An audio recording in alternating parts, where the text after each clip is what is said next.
नमस्कार। आज मैं मिशन इंद्रधनुष पर चर्चा करूंगा। ये क्या है और इसको जाकर के बच्चों के टीकाकरण में क्या महत्व है। मिशन इंद्रधनुष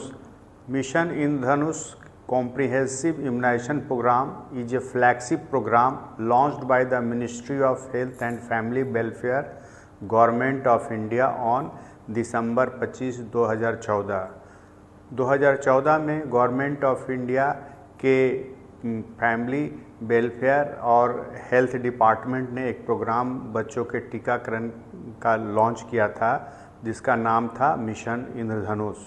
जैसा कि आपको मालूम है कि इंद्रधनुष में 7 कलर होते हैं, इसीलिए इसको देखते हुए हमारे टीकाकरण में 7 प्रकार के वैक्सीन प्रिवेंटेबल डिजीज़ के बारे में इन्होंने लॉन्च किया।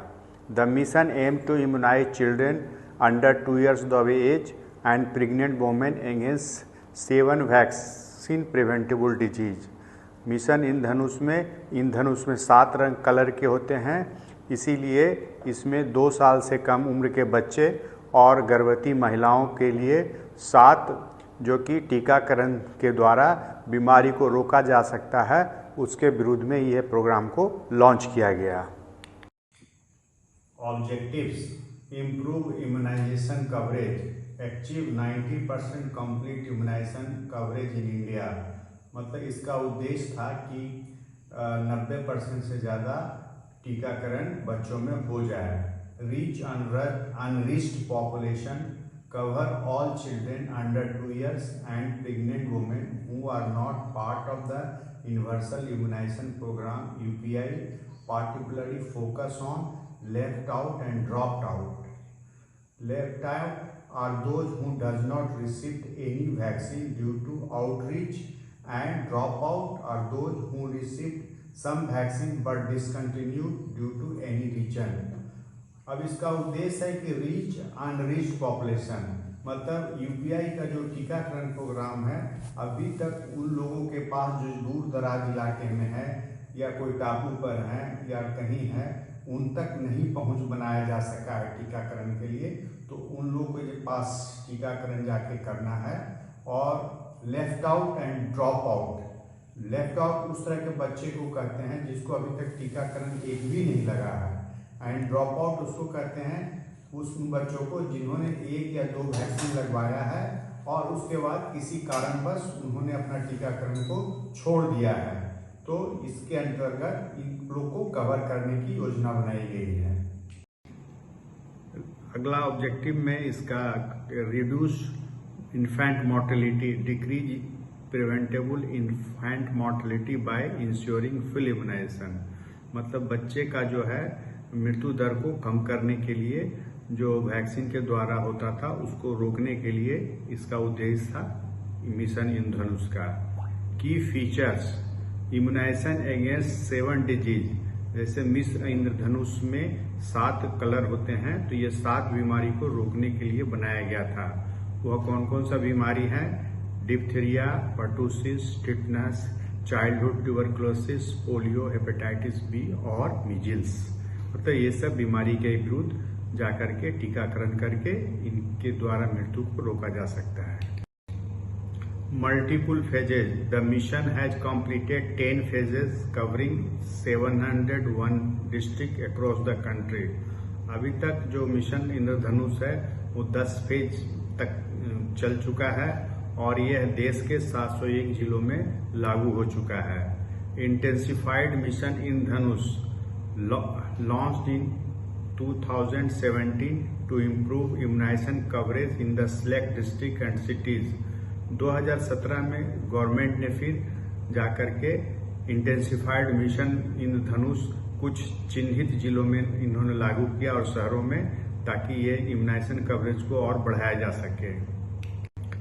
Objective: fully immunise greater than 19% newborn by December 2018।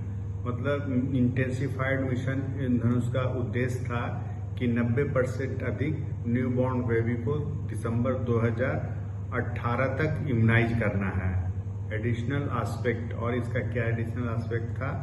Need based intervention, मतलब सोसाइटी में जिनका जो नीड रहेगा उसके अनुसार उसका टीकाकरण करना है। Strengthen involvement of relevant non health department, और टीकाकरण को इंटेंसिफाइड करने के लिए दूसरे विभाग के लोगों को भी लगाया गया, ताकि बच्चे को, वो जो छूटे हुए बच्चे हैं या जिसका नहीं हुआ टीकाकरण, उसको ला करके टीकाकरण साइट पर टीकाकरण कराना। इनहैंस्ड अकाउंटेबिलिटी, मतलब लोगों को अधिक जिम्मेवारी दी गई। Vaccination on demand to children greater than 5 years, और इसमें यह इंक्लूड किया गया कि 5 साल से अधिक बच्चे को भी अगर जरूरत है टीकाकरण का तो उनको टीकाकरण किया जाए। Implementation, week long immunisation derives from 7th of the each month, और इसमें रखा गया कि हर एक महीने के 7 तारीख से यह कार्यक्रम शुरू होगा। IMI 4.0 इंटेंसिफाइड मिशन इंद्रधनुष 4.0, तो लॉन्च्ड फरवरी 2022। IMI 4.0 को मिशन इंटेंसिफाइड मिशन इंद्रधनुष 4.0 को फरवरी 2022 में लागू किया गया। Objective, reach the unvaccinated and partially vaccinated children less than 2 years and pregnant women, specially those who missed vaccination during the pandemics. मतलब इस प्रोग्राम को इस उद्देश्य से लागू किया कि जो अनवैक्सीनेटेड जिस बच्चा को टीका नहीं लगा है, या पार्शियली वैक्सीनेट, मतलब जिसको कुछ वैक्सीन लग गया है 2 साल से नीचे को, और प्रेग्नेंट वुमन को, खासकर जो कोविड पैंडेमिक के दौरान छूट गए थे, उनको टीकाकरण करने का मेन उद्देश्य था इसमें IMI 4.0 में। Focus areas for the coverage, 416 districts including 378 districts prioritized for immunization and 75 districts selected for the आजादी का Amrit Mahotsav which focus on, मतलब इसमें जाकर के 416 डिस्ट्रिक्ट को सेलेक्ट किया गया, जिसमें कि 378 डिस्ट्रिक्ट इम्यूनाइजेशन का प्रायोरिटी था, और 75 डिस्ट्रिक्ट में जो है आजादी का अमृत महोत्सव के अंतर्गत टीकाकरण के लिए चुना गया। तो इसका एरिया क्या, उद्देश्य क्या था? Number 1, areas with immunisation services disturbed due to pandemics, मतलब उस एरिया पर फोकस किया गया जिसमें पैंडेमिक हुआ था, जहां ज्यादा इफेक्टेड था, उसको चूज किया गया। पैंडेमिक्स मतलब Covid pandemics. Number 2, areas with the high burden of the Covid cases, containment area, और उस एरिया को चुना गया जहां पर जाके कोविड का बर्डन बहुत ज्यादा था, खासकर जहां कंटेनमेंट एरिया बनाया गया था उसका। High risk area as defined as polio eradication activities including non migratory settled and migrant high risk area, और उस एरिया को चुना गया जहां की पोलियो एरेडिकेशन एक्टिविटी ज्यादा चल रहा था, खासकर नॉन माइग्रेंट, जो माइग्रेंट नहीं है, और माइग्रेंट पॉपुलेशन है घुमंतु, उसके लिए ये किया गया। Number 4, newborn delivered at home, जो बच्चा घर पर पैदा लेते हैं उस पर फोकस किया गया। Village areas with the vacant sub centre greater than 2 consecutive missed routine immunisation session, मतलब गवर्नमेंट के द्वारा सप्ताह में 2 दिन वैक्सीनेशन किया जाता है, एक वेडनेसडे और दूसरा सैटरडे। अगर बुध और शनिवार के दिन लगातार कोई एरिया में सब सेंटर पर टीकाकरण नहीं हुआ है तो उस पर फोकस किया गया है। Hard to reach area with the vaccine hesitancy, और उस जगह को फोकस किया गया है जहां पर पहुंचना बहुत मुश्किल काम है और वहां लोगों के द्वारा वैक्सीन लगाने से मना किया जाता है, vaccine hesitancy. Urban areas specially the slum, और अर्बन एरिया में जो झुग्गी झोपड़ी इलाका है उस पर फोकस किया गया। Areas with the high incidence of measle and other vaccine preventable disease, और उन एरिया को सिलेक्ट किया गया जहां पर जाकर के वैक्सीन प्रिवेंटेबल डिजीज जैसे मीजल्स वगैरह ज्यादा हो रहे हैं।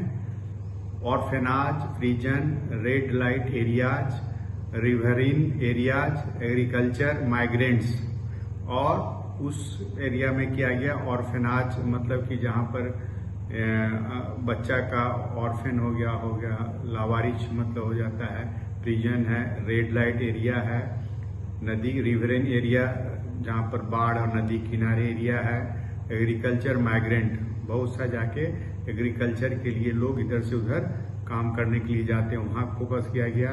Tribal area hits by natural calamities, geopolitical और अदर कॉन्फ्लिक्ट, और उन एरिया को किया गया जहाँ पर कुछ बाढ़ और सुखाड़ आ रहा हो, जियोपॉलिटिकल जहाँ पर कहीं युद्ध वगैरह हो रहा हो या कोई लड़ाई का एरिया हो, इस तरह के एरिया को चूज किया गया।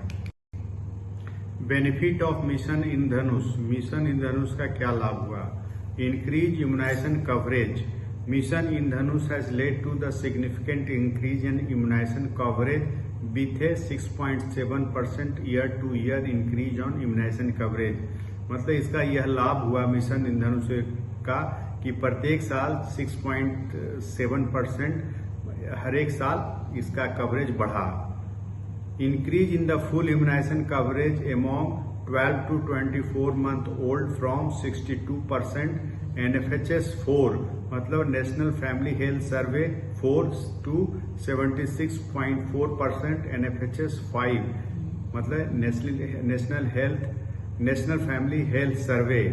मतलब अब इम्यूनाइजेशन कवरेज जो एक सर्वे किया गया NFHS 4 national family health survey 4 में वो 62% था इम्यूनाइजेशन कवरेज इंडिया में, जो बढ़ करके 76.4% हो गया NFHS 5 में।